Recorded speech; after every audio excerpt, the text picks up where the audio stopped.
It's an authentic and spectacular Spanish spread, no cutting corners, in under half an hour.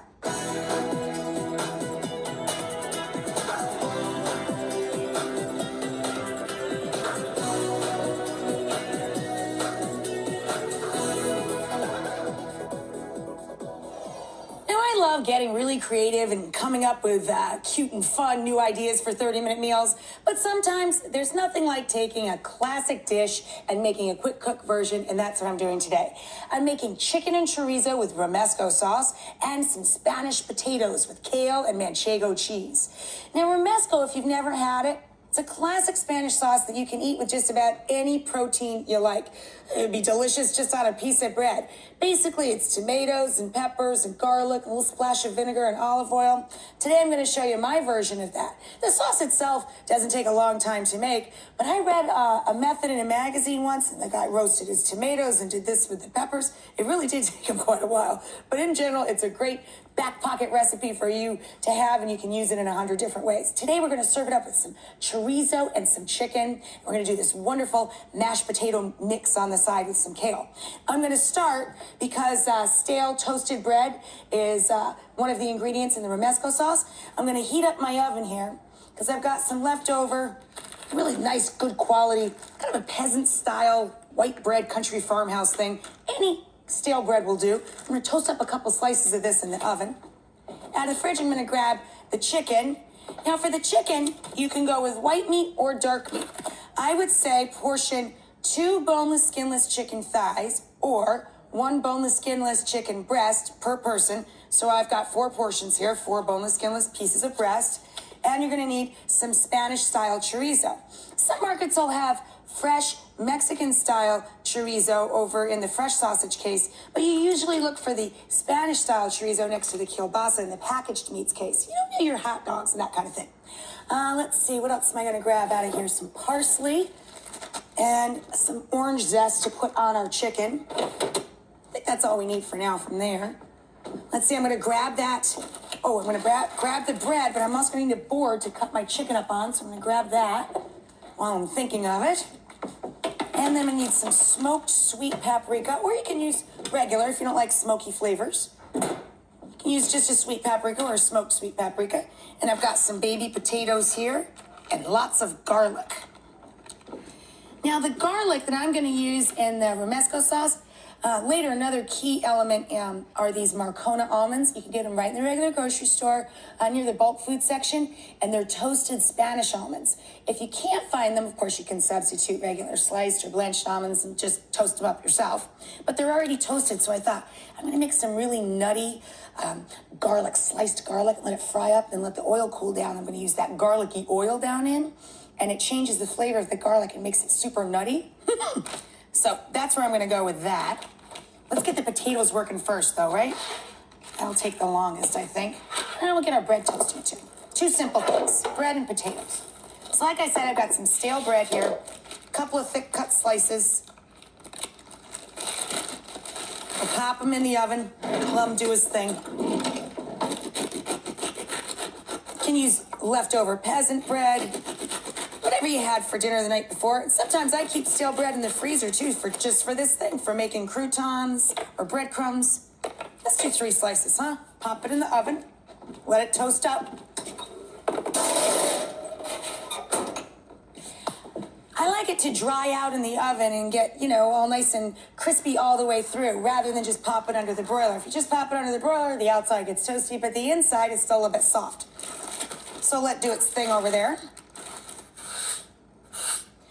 And now I've got a couple of pounds here of baby Yukon Gold potatoes. And I would say get 2 pounds of little potatoes, or you could peel up 1 large starchy, like Idaho potato per person. Either way, these guys are nice and small, and I don't have to peel them. I just give them a rinse when I bring them home from the store, and they're ready to go. So more often than not, I use these little baby potatoes. The little itty bitty guys, I just throw them right in whole. The bigger guys, I halve or quarter them depending on how big they are. And then for even cooking, I get all the potatoes in the pot first, then cover them up with water. Now I have a second deep skillet there with a lid ready and waiting for kale. I absolutely love kale. It's full of vitamins. it stands up well to cooking, you know? It has great texture and wonderful flavor. What I'm gonna do is get some water boiling for that too, because kale's a little bit bitter, and what I wanna do is wilt it down in some boiling water for a couple minutes. Then we're gonna drain it off and mash it right in with the potatoes and some chicken stock and lots of manchego cheese. Delicious, so good. And the romesco sauce is gonna be a great complement to every element of the dish. We're gonna put the sauce down, then put the chicken and chorizo over here, and a big pile of potatoes over here. Oh, I got it all road mapped in my head. Delish. Cover your potatoes with water, and then you just need an inch or two for the kale.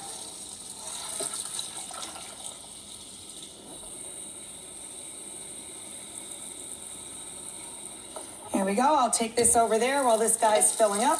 Well, I guess I can't. It won't fit in the... Oh, there we go. Look at that. Clever. Pop a lid on this guy. Now, heads up, because of the starch in the potatoes, as soon as they start to cook out and the water comes up to a boil, the pan will start spilling all over the place. So as soon as you see the steam coming out and it comes to a boil, pop the lid off. It'll come up to a boil a lot quicker if you put the lid on. There we go. It's just enough water for our kale. Let's put this over here.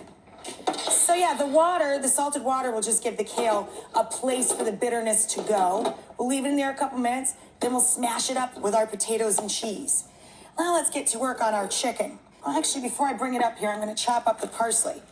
I'm gonna put a little bit of citrus zest and some of that smoked sweet paprika and some fine chopped parsley down over the chicken to flavor the chicken itself. Because otherwise, wouldn't the chicken be very jealous of the chorizo and all of the wonderful flavor that's in there? We want the chicken to have its own little personality. And again, this romesco sauce, oh man, is it good with pretty much any protein you want to put it with. And if orange zest seems a little weird to you, I love the combination of orange with parsley. But if that's a little weird to you, just do a little lemon zest. Everybody loves that, right? Okay, now we're ready to work here.